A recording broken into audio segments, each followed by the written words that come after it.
Good afternoon, everybody. Thanks a lot, for joining us, for that session about, shift to zero, ESG strategy and decarbonization roadmap at Silverstone. I'm sure that if you are a fan of F1, you probably know that next week, this is, our British Grand Prix, our F1 events. So you can imagine, how busy we are just a week, ahead, that biggest event that we host on site.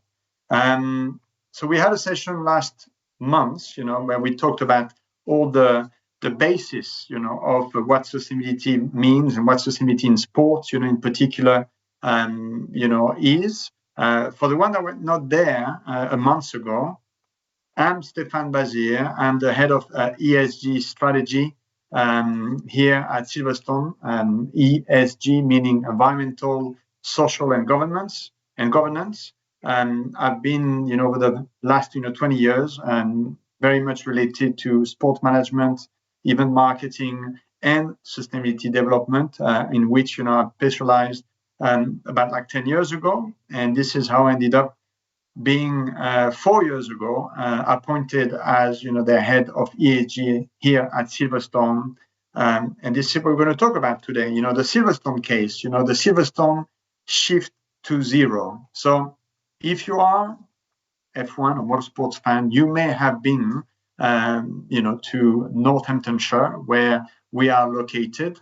You may recognize, that track design. And as you can see, on your left-hand side, we are more or less within 3 hours of 80% of the UK population. You see, from Southampton, from Cardiff, Manchester, Leeds, Silverstone is right in the middle of England, right in the middle, of the UK, very close, to the Midlands, as we call it, not very far from Birmingham.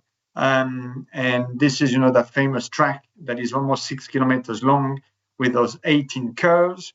And that gives you a bit of an overview of what the Grand Prix setup looks like from the sky. As you can see the track, as you can see many cars, many white little dots, which are actually lots of people camping on site. But we'll get into that, in a moment. But rather than having me explaining you what we do at Silverstone, for the one that might actually not know what we do, there is no better ways than seeing it, through a video.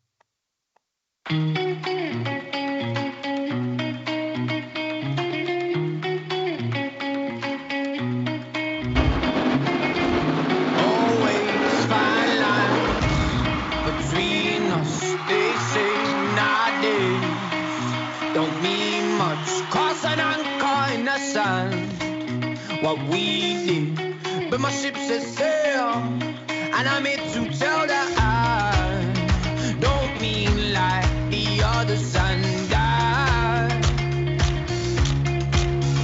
I keep searching, and I can't seem to find what I'm wanting.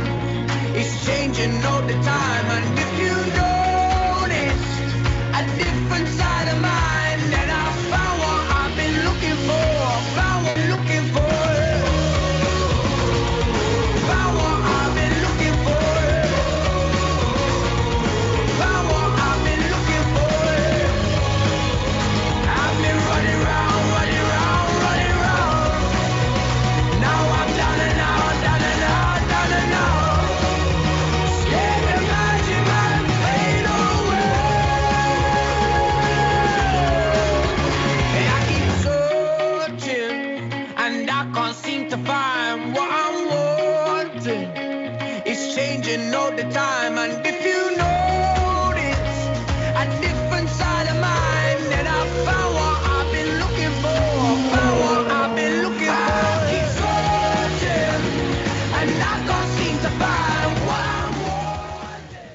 All right, so that gives you a bit of an overview of what we do at Silverstone, that you can see it's much more than just motorsports. But let's go to the basic. So we are owned by the British Racing Drivers Club, what we call the BRDC, which are, around 800, gentlemen, but also women, that actually are part of that, members club. which is, essentially related to people that have dedicated most of their life and their passion, to their passion about motorsport. So what do we do, at Silverstone? Obviously, this year, it's a very special year because it's been 75 years that the first ever F1, Formula One Grand Prix has ever been organized. And we've been very lucky at Silverstone to be the first one to host such a championship Grand Prix. So 75 years ago, big anniversary coming up. I'm sure that you've heard about also a movie that has been released very soon, just recently, with Brad Pitt, which will be all about, F1. So yes, this is, what we do. We are the host of the British Grand Prix, which has, almost 480,000 people coming over 4 days, trying to reach your maximum, fan satisfaction. This is, our motto. We've got more than 77 million people, watching us, on TV. And we are the second most engaged sporting event in the UK, according to EY report in 2023. So we not only, Formula One Grand Prix. So we obviously, host, many different events. As you can see, British Grand Prix, MotoGP, Silverstone, festival, with over, 40 other race events on site all year long. So when you think about, 40 racing events, that means almost 40 weekends. So we are extremely busy all year long.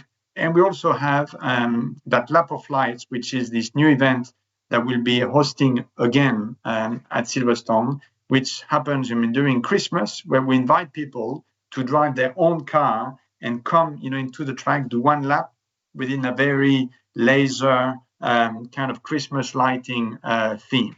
So an action-packed calendar all year long, more than 40 racing events, Lap of Lights, but we have more. We also have a museum on site, which attract, up to 150,000 people per year. Lots of children, do come with their school. Driving experience, you can actually drive at Silverstone. You can drive a car. You can drive, one of the car that you've seen on the video, or one of those, single-seater. And we also organize track days. We've got tours that are coming up, this year in 2025. And we'll open at the end of this year a new karting track. Okay, so much more than a pure, motorsports, racetrack. We've got the biggest exhibition center in between Birmingham and London. 12,500 square meters, up to 4,000 people that can enjoy that amazing wing building to organize any type of events. We can organize exhibition, sales conference, cocktail, even wedding, why not? So we've been able to develop, all these kind of events, lately, thanks to new additions in terms of accommodation. So you've seen also on the video a couple of pictures, but this is what we've been building over the last 2 years at Silverstone. It's called Escapade. Escapade, it's 60 residences, which give us 184 bedroom that people can simply book as a hotel and actually have an amazing accommodation experience on site. We've got a beautiful gallery at Escapade overlooking at the track that offers up to 200 people the possibility to have lunch or dinner, which is then covered by a rooftop, which gives you the best view that you can have at Silverstone. There is another accommodation option on site called the Hilton Garden Inn that has another 197 bedrooms. And having built those two hotels or residences, Escapade and the Hilton, over the last 3 to 4 years, has given us a real opportunity to diversify our business, which was obviously before very motorsports related. But we had that amazing building, which is, the wing, that you've seen, the video that has the shape of the wing. That was, quite empty all year long. But thanks to those accommodations options that we have on site now, we can organize lots of events, outside racing events, or in parallel of any racing events, and then bringing much more customers and obviously, much more revenue. So we are also a very active, digital platform. We've got a database of over, 2 million individuals, 735,000 active, that opt in, for receiving email. Very active on social media. We are the most followed circuit, in Formula One. And we try, to create constantly lots of interesting content that can then drive people towards our, website or social media, platform. We are obviously driven by Formula One, and obviously the Drive to Survive effect has had an amazing impact within our audience that now is becoming more and more female. Okay, it's still, under 40%, but we're getting there. And the demographic, is getting, more and more, even, from people from 16, to over 65. As you can see, before, most of the people that were coming to motorsports event were actually over 45. And you can see that now, half of them are actually under 44. National appeal, obviously, it's we've got almost like a 95% of the people that come to our Silverstone events based in the UK. So we don't have so many international travelers coming, even though with the Drive to Survive effect, is developing. And you can see that, people are really coming from all over the UK within those 3 hours drive that I mentioned, at the beginning. But here we're not, talking about, let's say, the economics, of Silverstone, even though it is part of it. We're here, to talk about the sustainability strategy, of Silverstone. That is fully embedded, within a 10-year business strategy. We've talked about, diversification of our business, having more and more meeting, incentive, conferences along, our motorsports activity. And in order to do that, we've been needing to create a smarter venue, which was, very important to make sure that, we keep up, the level of experiences offered to our visitors, and make sure that we embed, sustainability in motorsports by showcasing or being a platform for innovation. So we've revisited, our vision, 3 years ago, under that shift to zero, strategy, in order to announce, to the world that we want to become the UK premier leisure and business destination with motorsports as its heart, obviously. And, we cannot deny that we are fundamentally, related to motorsports, but we want to use collaboration, sustainability, and having a very fan-centered mentality to keep delivering first-class experiences for years to come.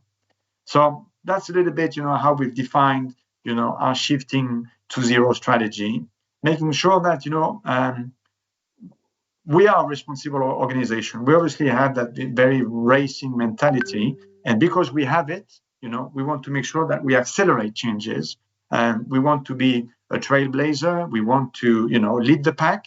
And we do that for our fans, for the community, and obviously for the future. So this is, what our sustainability strategy, was based on. And we've decided, to develop, that concept around 3 strategic pillars. Okay. Remember, we've talked about ESG, environment, social governance. We talked about the triple bottom line, which is people, planet, profit. So we've decided to use a different terminology to determine, our strategic pillar: innovation, community, and experience, which, somehow it's very related to that people, planet, profit, or ESG. But we'll get into that, in a minute. But to give you a bit, of history, behind it. Remember, a month ago that I've talked about when really everything started within the world of motorsports in terms of sustainability. And it is definitely F1 that announced in 2019 that they want to be net zero by 2030. Okay, so you see the logo on the right side of the page. So this is really when everything starts shaking, within the world of motorsports, very much aligned with the Paris Agreement, trying to take actions to limit, the global temperature, rising. We then, decided, or F1 decided to take actions, and Silverstone is very much aligned with, obviously, F1 strategy, or we're supporting them within their goal to be net zero by 2030. We also align with the FIM, which is the International Federation of International Motorcyclism Environmental Code. We follow the FIA environmental strategy. We're member of BASIS, which is the British Association of Sustainability in Sport, and we've signed the UNFCCC Sport for Climate Action. You can see the logo here, Global Climate Action, which we've talked about it a month ago, is inviting all their signatory to become net zero before 2040. You recognize the Sustainable Development Goals that we've talked about as well. We've aligned, with 9 of them. And what helped us in putting the right framework around our sustainability strategy is a couple of key certification. 2 of them, very much related. Well, one of them very much related to motorsport, which is the FIA environmental accreditation, which we've reached, in 2023, the 3rd star level, which is the maximum level. Also the ISO 1401, which is the environmental management, system. And we also became a Platinum Award of the EcoSmart program, which is an hotel and meeting venue program, very much UK related, but we're one of the 30 top, let's say, venue within the UK that has, that maximum recognition. So let's deep dive a little bit, into our 3 strategic pillars. Innovation is number 1. We could think about, environmental, related innovation, and it is. So it's how do we become a low carbon and smart facility. So we've been doing over the last 4 or 5 years, lots of investment. One was essentially installing solar panels on top of the wing, that exhibition center. So that give us, almost 13% of our total annual grid consumption. Because we've been growing over the last couple of years, it's probably closer to 10% more than 13. But still, that's a huge investment that we've done, but with a great return on investment. We could think that the sun is not shining as much as it is in Spain, but actually we've got a return on investment below 7 years. So that's a very, very interesting investment that we've done. We've also decided to be powered by 100% green electricity, to have EV charging points that you can see on the picture on that slide, being powered by HVO biofuel when we've got temporary generators, switching our lighting to LED, including little by little more electric vehicle within our fleet, and hopefully replace our diesel vehicle with HVO. All right, so that's a little bit a picture of those solar panels that we have on top of the wing. Huge install. It took almost like a year and a half to install them all, but it's a great investment. It's been finalized here by Q1 2023, and it provides per year around 800 megawatts, to give you an idea, and saves along 257 tons of CO2 per year. Renewable energy, that's something that I was very insisting upon to make sure that we were powered by 100% green electricity. So we've got an agreement with TEM Energy, and we also have what we call a REGO, that certified that 100% of the electricity that we consume is actually generated on the renewable source. So that's what makes us our electricity being 100% coming from renewable. EV charging point, we've installed in 2023 those 24 charging points that provides our customers and visitors the possibility for them to recharge. I don't know if you've heard about biofuel, but HVO biofuel generates a reduction of CO2 by up to 90%. So since 2022, 100% of the generators that we use on site, and you can imagine the site is about 600 acres. We don't have, a socket, at every corner of the facility. So we do need to use, temporary structure, and temporary generators, during our major events. But we make sure that any power that needs to be extra comes from biofuel. Our fleet, yes. So by 2023, 50% of our fleet, became already electric. We would like, to be, if not 100%, by 2030, at least have a low emission fleet, by 2030. So we're working on it. And every time that we need to add a vehicle into our fleet, we make sure that is electric or being powered also by HVO if it's a diesel vehicle. Data driven. I like, very much, to talk about what, the GHG protocol use as that quote. Businesses can't manage what they can't measure. Because climate change is a complex and global problem, decisions about how to reduce emissions need to be based on facts rather than assumptions.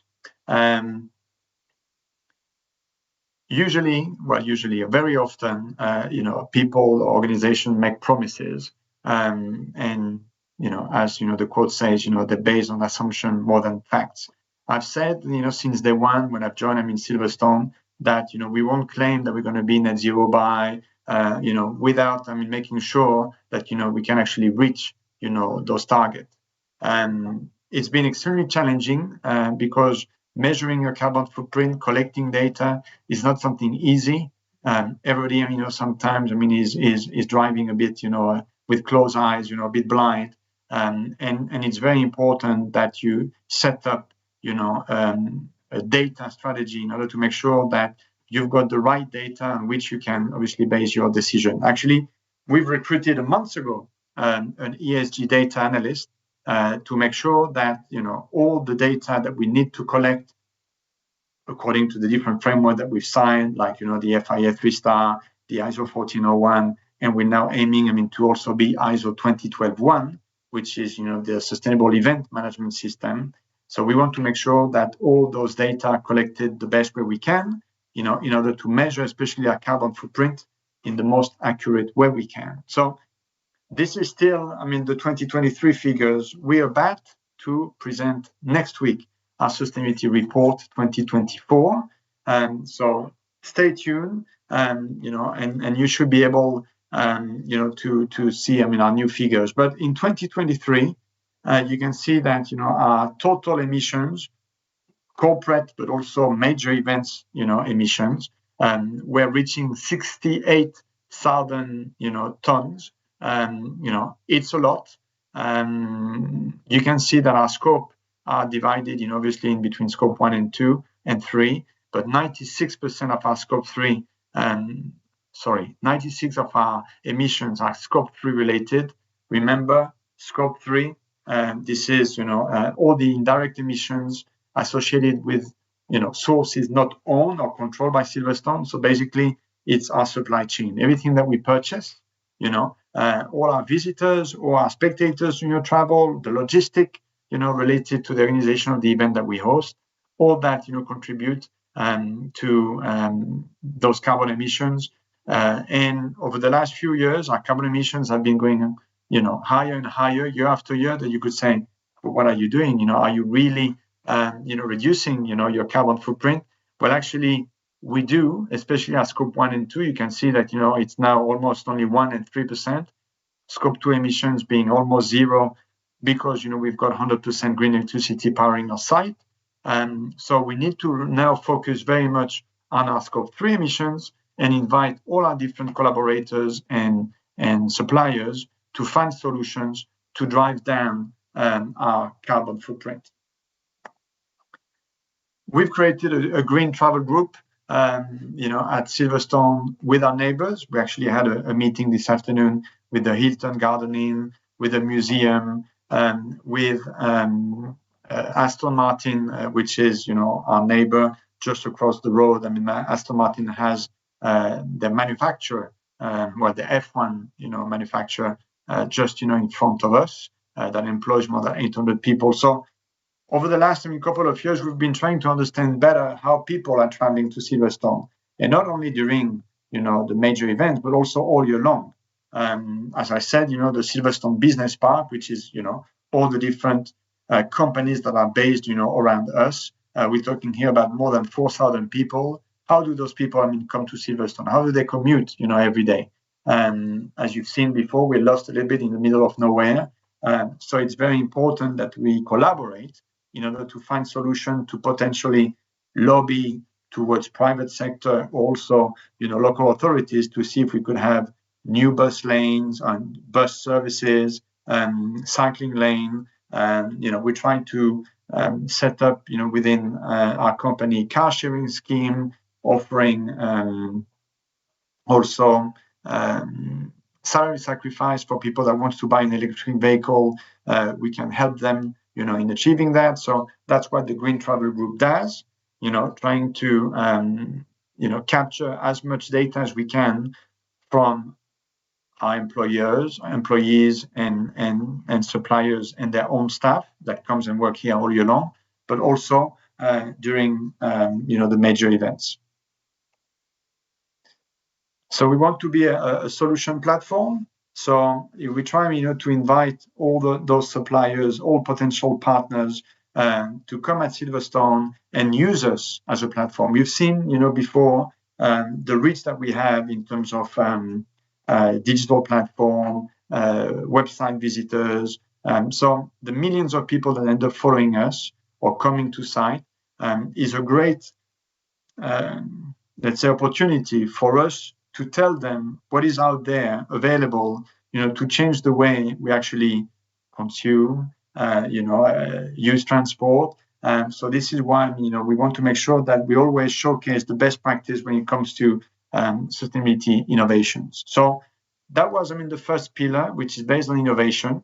Okay. The second one is community. How can we embed, an impact-driven culture, within Silverstone? So we've got obviously a local responsibility. We are the home of British motorsports, and we have thousands of people that end up, related to us, directly and indirectly. So how can we educate them? How can we engage with them to make sure that, we generate a positive impact, within the community? So engagement is key. Okay. Over the last, 2 years, we've multiplied actually by 2 our permanent staff. When I joined Silverstone in 2021, I think we were below 150 people. We are now over 300. Okay. So when you've got so many new people coming, we want to make sure that you are fostering diversity, equity, and inclusion, within your working culture. So you need to make sure that the policies, and then here we talk about more governance, you need to make sure that the policies are in place, the right policies are in place to make sure that, we look after our people. Our people can then look after all the suppliers that they end up, dealing with. And then we end up giving an amazing service, to our visitors. So just around F1 and MotoGP, we mobilize more than, actually, it's 15,000 people that end up, working to delivering, those events. So imagine also the importance of making sure that the way we work at Silverstone needs to be transmitted to those 15,000 people in order to make sure that we create the perfect working environment for all those different people and businesses to thrive. We also have our volunteer program called the Race Makers that act as sustainability ambassadors. They're the one that every time there is someone coming into the site during the major events, they're the one that are usually the first point of contact with those people. So they need to be aware of all our sustainability initiatives and then be able to guide or inform, our visitors about them. So we were talking about governance before. We've established, a Green Champions Committee that meets every month. So there is 1 or 2 representatives of every single department that have, a green champion, in order to make sure that whatever decision we take at the strategic level, are fully communicated, to the rest of the team, and then those green champions make sure that those initiatives happen. And also, giving us a feedback about the efficiency of those initiatives, because sometimes, when you are, talking with the top executive team, you don't really know always, what's happening, on a day-to-day basis. So it's very important that to have a strategy that goes, top to bottom, but also bottom up. So we've got also a sustainability task force that meets every quarter, where you've got the senior managers that meet every quarter to make sure that our sustainability roadmap is well followed. We try to have a very engaging way of interacting, with our stakeholders in order to make sure that they start getting involved and bringing solutions and following, our policies. If we want, to decarbonize our business, by 50% by 2030, you've seen, 90% of our carbon footprint is Scope 3 related. So we need, the support. We need to collaborate, with those partners. And then obviously, when we talk about sustainability, we also talk about accessibility. We need to make sure that, the circuit is accessible to all. Local responsibility, obviously Silverstone is such an iconic place. So we need to make sure that, the circuit is accessible to different community groups. So we do have a ticket scheme inviting, the neighbors, to come to Silverstone. You can imagine that they're quite impacted in a good and a bad way, sometimes for our major event, especially when it comes to traffic. So there is a traffic management task force to make sure that, we tell those people what is our plan and work with the local community to make sure that everything is in place, everything is under control when it comes, the major events. Noise management, yes, might be surprised that sometimes people are complaining about the noise that a, race circuit does. And so again, when we know that there is, an event, where maybe cars will make, a bit excessive noise, we tell our neighbors about it. We invite local charity, to come at our key events, and we try to support local business growth, in order to benefit, from our activity.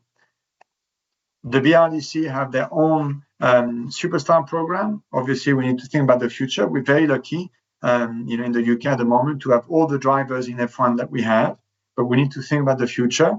So, the BRDC support young drivers, offering them, a one-to-one training program, for those young drivers to become the future representative of UK motorsports.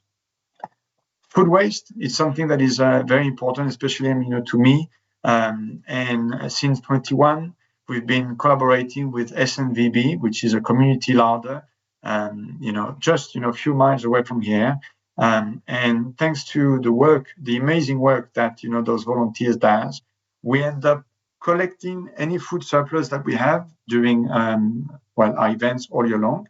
And you can see how much food we've been collecting over the years.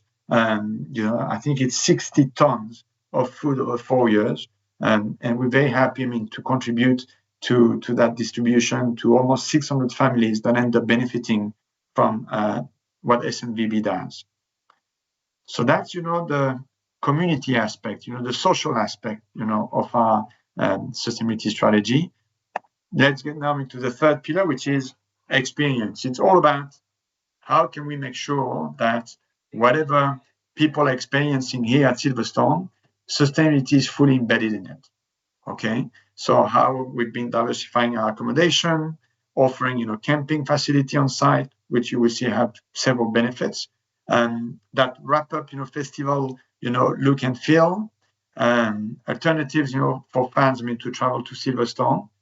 Our target in terms of recycling, water station accessibility. So yes, we are more than motorsports. You've seen it, it's very clear. We want to make sure that we are a business that operates 365 days per year. Okay, we've got Escapade, we've got the Hilton Garden Inn. So now we can host events all year long. But let's not forget that sustainability needs to be in the center of everything that we do. So we've created last year that Zero Zone, where we wanted to showcase all our different initiatives. So there was an opportunity for the thousands of people that were passing by the Grand Prix to hopefully have a look at what we do, learn, and then potentially influence, the change of behavior within the day-to-day. Because obviously, when you think about net zero, okay, the net zero events will be actually no event. So obviously, pushing for net zero would mean, the death, of Silverstone as a facility hosting events. So what we need to make sure is that we try to organize our events in the most sustainable way we can, but then we want to use our event, as I said before, as a platform for the people that end up interacting or visiting it, take away some good practices that they can then use on the day-to-day.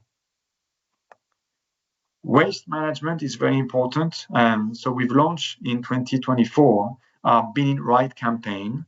As you can see, the way it's been evolving. Since 2018, there is 0% of the waste that we were generating that has been designated to landfill.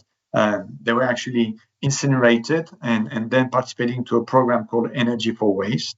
But since 2022, we've started, segregating. First, our plastic bottles and our cans, separated from the general waste. Then also, trying to get, cardboard and organic waste separated, in our kitchen. And then trying to make little by little 100% of our disposable items being plant-based, meaning, compostable. So in 23, we set up a target of 35%, recycling that we've exceeded, and reached 38%. In 2024, we set up, a target of 50%, which unfortunately we got only to 47. Okay, even though we introduced compostable waste, including cups. This is, the picture that you have on your screen. And then we've set up for this year in 2025, actually a 60% recycling target, which hopefully will get us closer to the 100% that we'd like to reach in 2026, and keeping, that zero waste policy, food waste policy.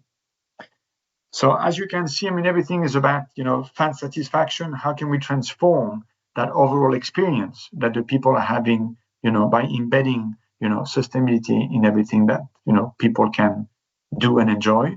So we've created or installed, 27 water stations on site.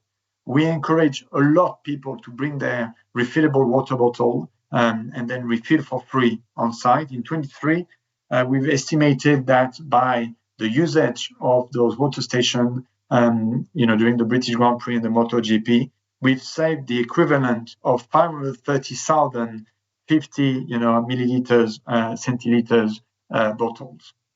We've been pushing of increasing vegan and plant-based, food, in our obviously catering options.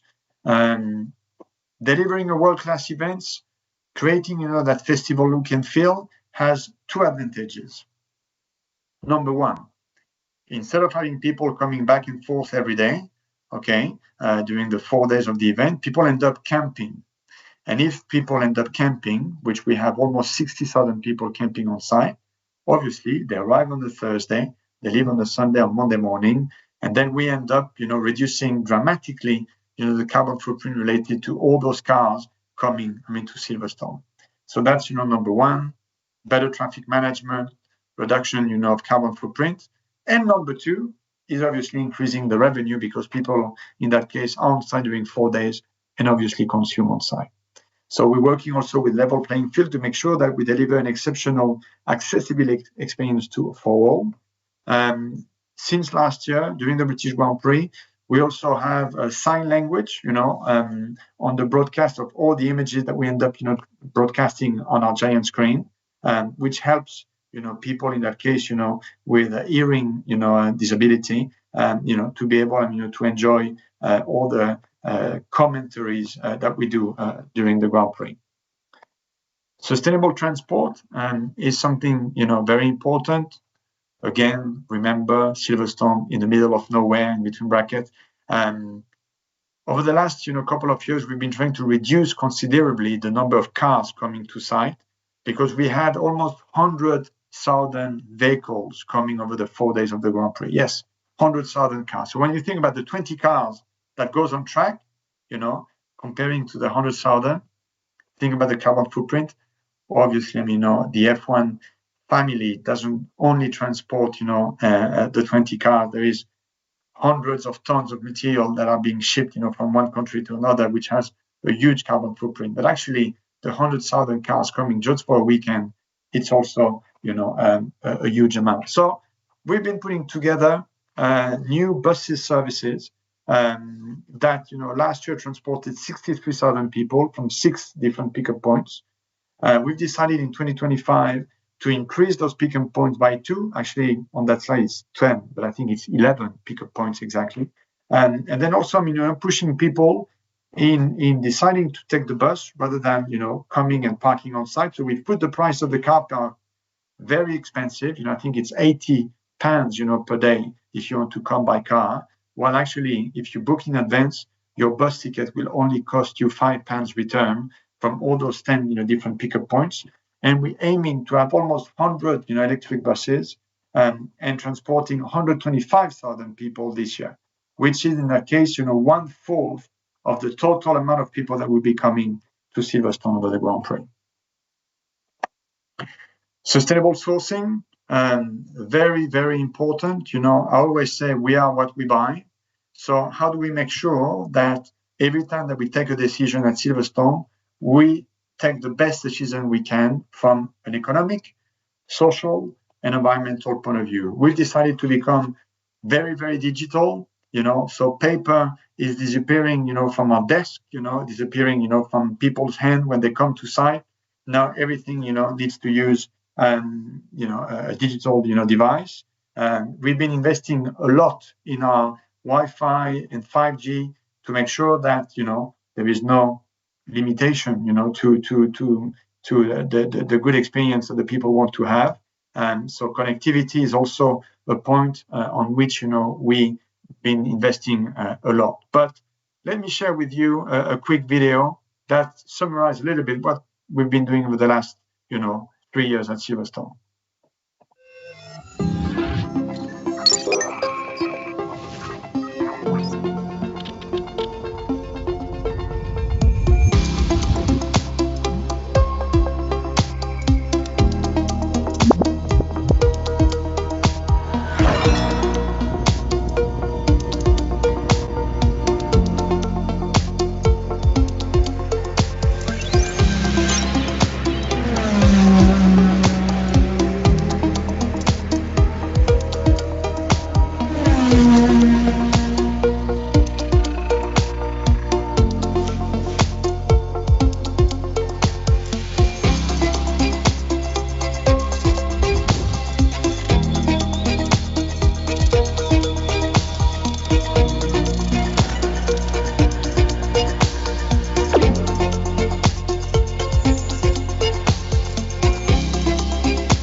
There'll be actually an update of that video, being presented, next week during the Grand Prix.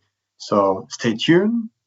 All those efforts, have been recognized, and there is a sustainable circuit, or motorsports index that I've created, an index about the performance, the sustainability performance of the motorsport circuits. So there is 21 criteria to assess sustainability performance. 96 circuits have been assessed, and following methodology that takes into account certification, accreditations, awards, environmental criteria, social and economic criteria, the engagement. And last year, in 2024, we've actually reached, that 3rd position within that ranking. So very happy, to have been climbing, the ladder and showing the way. There is now more and more circuits that are being, embracing, sustainability and pushing, towards the podium. So hopefully this year we'll remain in the podium because there are many, many circuits around the world that are doing great initiatives. But Mugello and Barcelona circuits are the one, leading the way with us. So for 2025, a little bit, the new things that we've decided to do is to start embedding, a biodiversity strategy. So the whole idea about that strategy is, to start doing an on-site biodiversity audit, to partner with a National Trust. National Trust is actually a UK organization that manage more than 300 estates, within the UK. That has, I think, more than how many?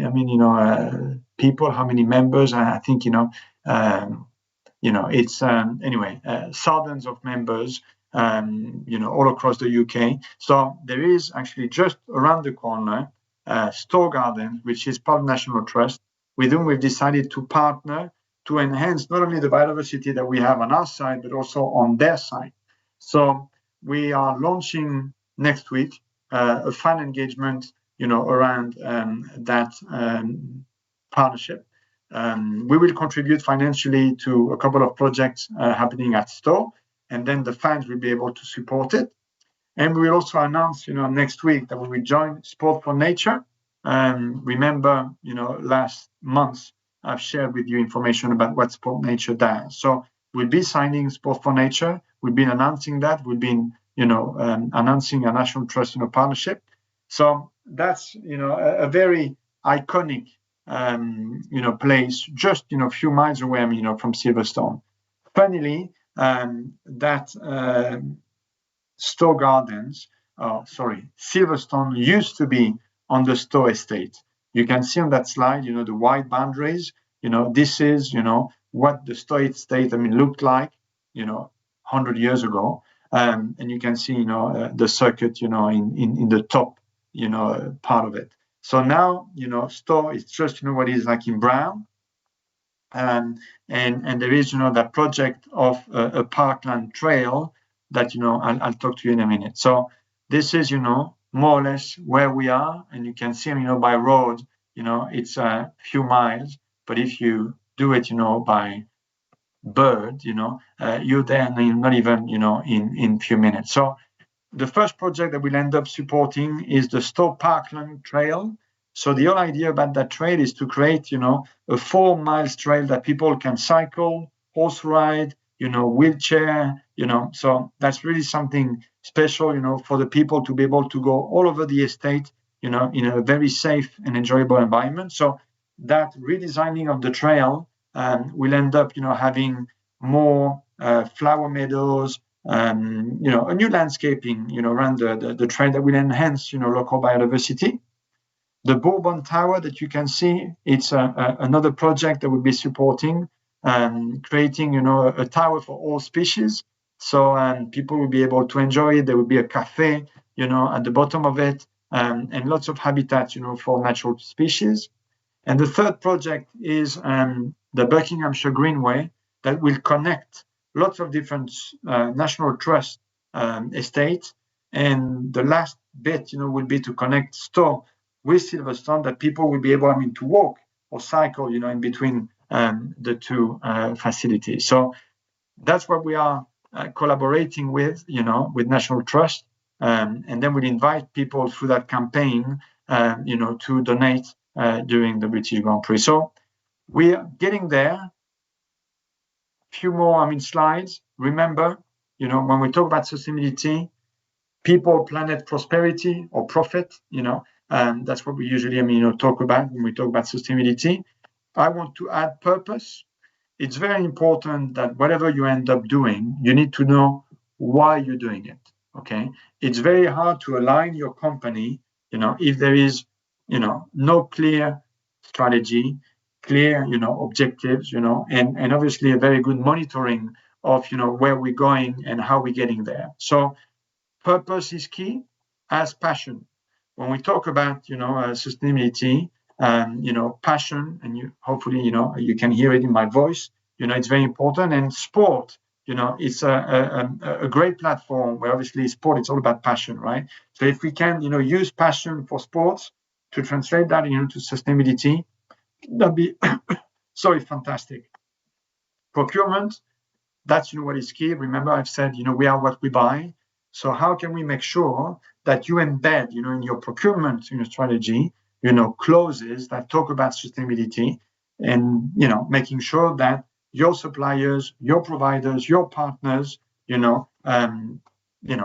provide the sustainability services that you need. So partnership, that what makes it, possible. We cannot, obviously succeed, in sustainability without partners. It's great, for Silverstone to put together policies and great initiatives, but without partners, we won't be able to make it. And it's all about, trying, to constantly improve. Continuous improvement, is key. Collaboration is essential. This is, what Jackie Stewart was saying. It's not always possible to be the best, but it is always possible to improve your own performance. So yes, sustainability is very much related to performance. Data help you in monitoring, how you're improving. Okay. And so efficiency, risk management, cost control, all that, it's related, to sustainability to make sure that you manage your facility, your business in the best way, you can. One last video to give you a bit of a flavor of what's going to happen, next week at Silverstone.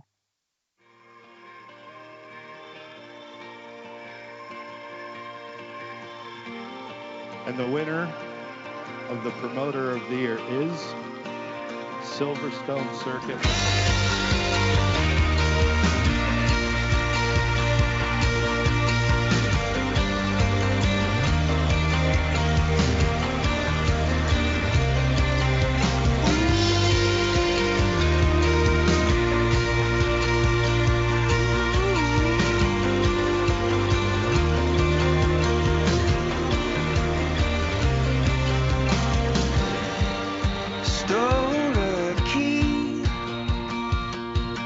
Took a car downtown where the lost boys meet. Took a car downtown and took what they offered me to set me free. I saw the lights go down at the end of the scene. I saw the lights go down and standing in front of me.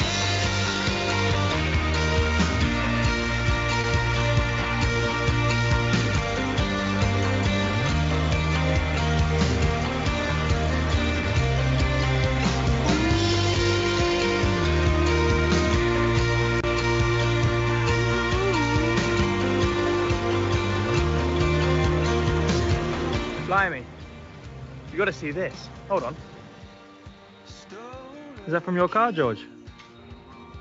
Silverstone for another 10 years, mate. Come on. Whoop, whoop. Where the lost boys meet. Took a car downtown and took what they offered me to set me free. I saw the lights go down at the end of the scene. I saw the lights go down and standing in front of me.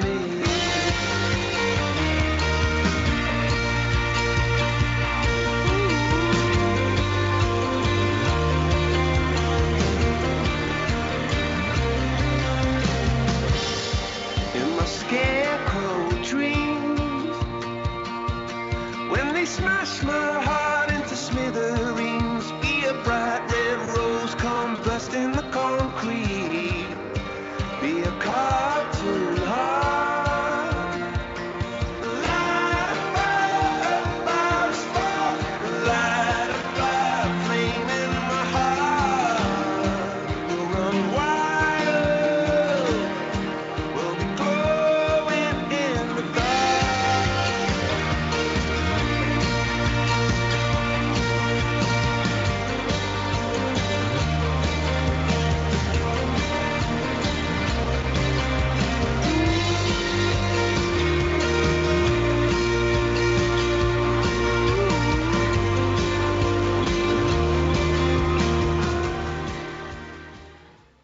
All right. Well, that's it for me. Thanks a lot. I hope that you enjoyed that presentation. Is there any time for a couple of questions? Let me stop sharing.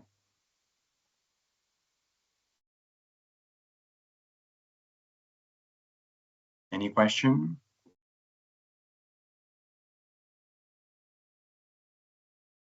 If there is no question, well, it's been a pleasure.